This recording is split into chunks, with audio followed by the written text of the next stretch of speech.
Hello and welcome to Demand Better.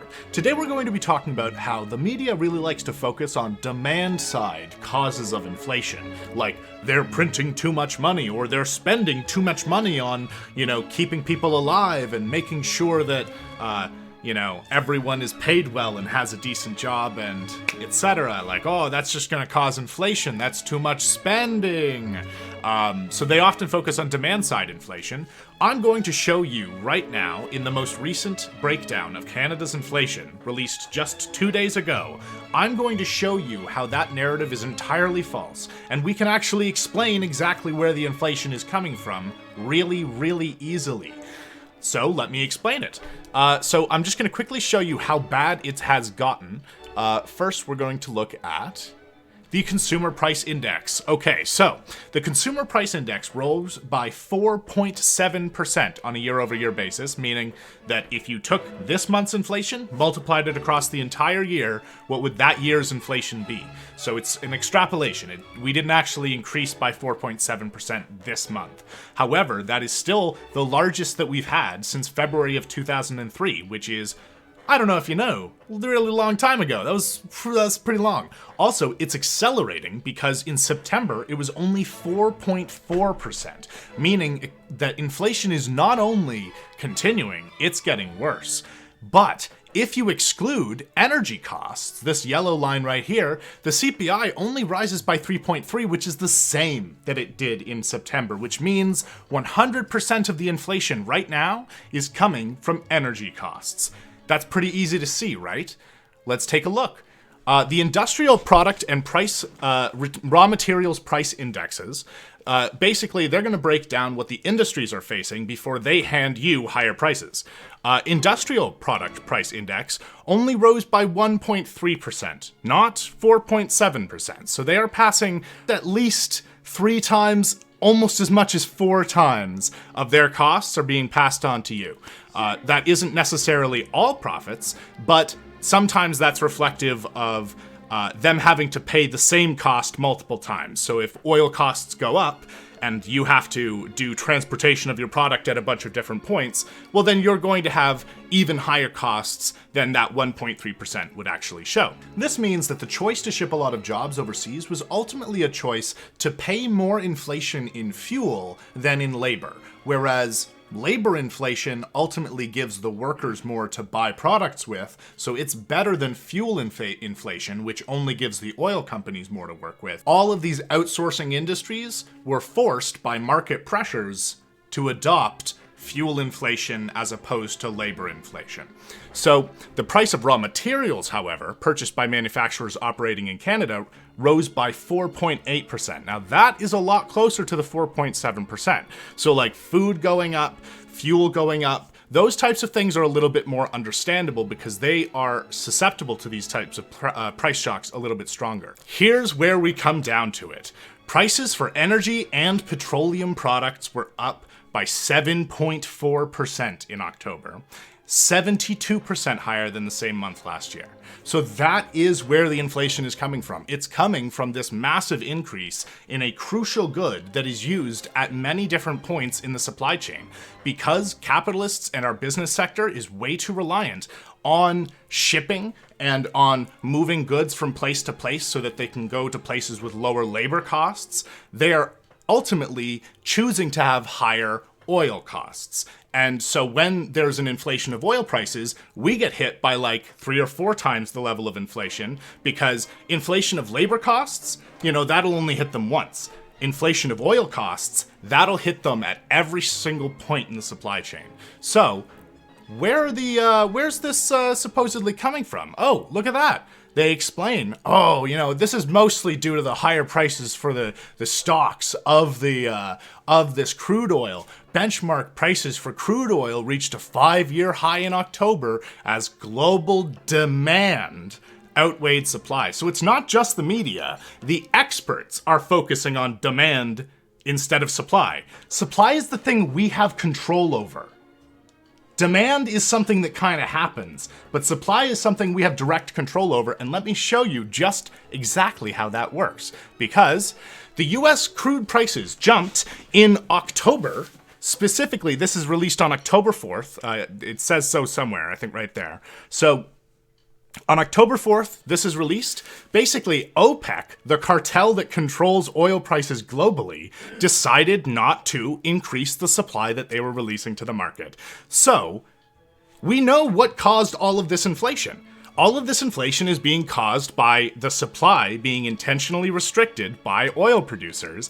And instead, the way that it's framed by our experts is that demand outweighed supply. No.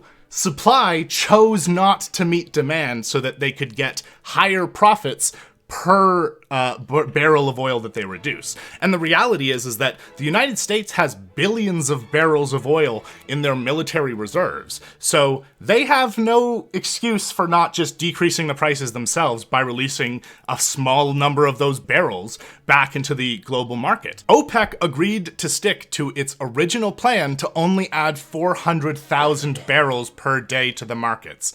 If you've got billions of barrels in your military reserves, you can control the prices if you so desire, but they are choosing not to. So clearly the inflation is coming from somewhere, but our higher-ups are unable to do anything about it in Canada because they're not strong enough. And in the US, they're choosing to not do anything about it. So that's where this inflation is coming from. It's not a mystery. It's not demand. Demand is roughly the same as it was. Supply is the thing that's being restricted. So stop pretending that the rational agents of the economy aren't rationally controlling the supply so that they get all the money. That's insane. Like, the way that economists talk about this is so dishonest because the way that they talk about it behind the scenes is a lot more realistic of, yeah, they're ripping everybody off. Yeah, they're gouging everybody. Yeah, they're using their unequal bargaining power to ruin the market. This is the thing. The market doesn't work if you don't control the superpowers who are rigging it. And it's not just Al Jazeera who says so. OPEC's oil influence on oil prices is just a whole article on Investopedia. The Financial Times is passing on here that the US Energy Secretary is blaming OPEC's cartel for the high petrol prices. Why are oil prices so high when they... So ultimately... This is like a well-known fact, but they don't say it. This is the explanation that is supposed to be public-facing. This is the explanation that's supposed to let you know what's really going on. But they don't take it that step further and actually explain to you what's going on. They tell you, oh, global demand outweighed supply, but they don't tell you supply is explicitly being restricted intentionally by a cartel. Boom. The prices for softwood lumber have reversed course. For the last 4 months, they were going down, and now they're going back up again because of a natural supply shock, as opposed to the supply shock that's happened with fuel, where it was very much intentional and done by the people who produce oil. The supply shock here is that a massive flood came in and destroyed a bunch of roads that are typically used to bring lumber out for export and for other things. So the flooding that is happening is actually partially a result of such extensive logging in BC. Normally, these massive old-growth forests would be able to absorb a lot of the water that flows through their valleys during massive rain seasons, etc. We have cut down so many of the old-growth forests and replaced them with new forest that just isn't capable of absorbing as much.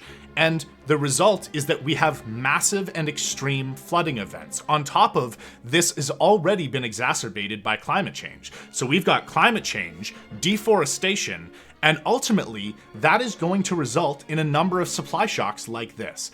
Capitalism can't deal with this problem because during a massive crisis, capitalism jacks up the prices in an attempt to make more profits off of the situation. We cannot afford, every time there's a natural disaster, which was ultimately caused by capitalism, capitalism's response is to make it worse by jacking up the prices. And then you and I, we face higher costs while they face higher profits.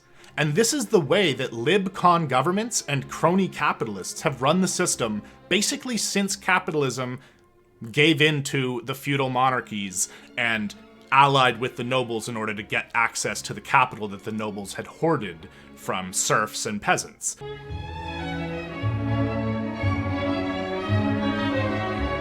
Now let's look at the industrial price of meat. Well, just like in September, the price of meat for the actual producers has fallen again by a substantial margin, 6% in this case, and I think it was even more last month. Nevertheless, prices for meat are still higher than they were in October 2020. So, what we are seeing is that the prices have risen to a very high level and are now correcting back down to their normal level. But is that correction? Are those savings being passed on to the consumer? And the answer is, just like in pretty much all markets, no. It is not being passed on to the consumer. You'd have to be naive to believe that. Just how much are they gouging us? Increasing their prices by plus 9.9% when their own prices behind the scenes have fallen by 6%. And this absolutely cannot be explained just by increases in the costs of fuel, which admittedly will hit the meat industry harder than it hits other industries. The fact is, they don't even mention that in the 3 reasons that they have for this, the price of meat supposedly going up. Labor shortages, which often means the company's not willing to pay enough to get more workers. That's usually what they actually mean by labor shortages. Ongoing supply chain challenges, well, that's because all of the corporations decided to outsource jobs overseas and make sure that they didn't actually have a supply chain with lots of inventory along the way. Like, yeah, that's what capitalism does, and then we have what we like to call supply chain challenges, which is essentially just what we've done to ourselves by choosing this incredibly crappy form of financialized capitalism. And then rising prices for livestock feed. That is actually one of the few legitimate reasons that they've just mentioned. Let's take a look for what's driving the overall cost increase, though, because for meat, my guess is that the largest cost increase for them, given that their actual costs are falling, is probably fuel costs. But let's take a look up here. Energy prices were up 25.5% this month, so that's another place where average families are being gouged. They absolutely need to demand higher wages, and then that's going to be blamed for future inflation instead of the actual cause of the inflation, which is fuel.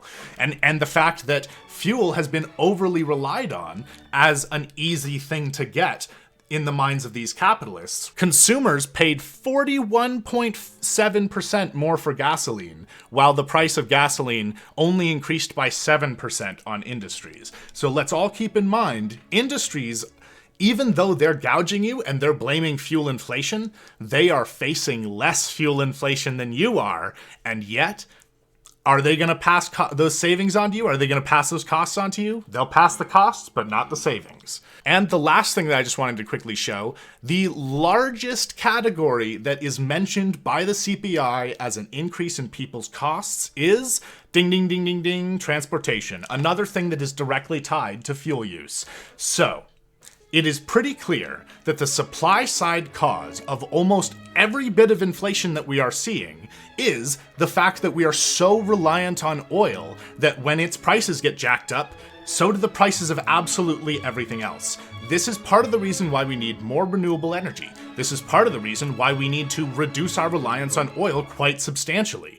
It is a way for us to reduce our inflation. It's a way to protect our economy from supply shocks, price shocks, and cartels. This has been Demand Better. I hope you have an excellent rest of the day, and this was all I'm planning to show you just for the moment. I'll come back with an even better video later on if this one gets a good response. I hope you guys have an excellent day.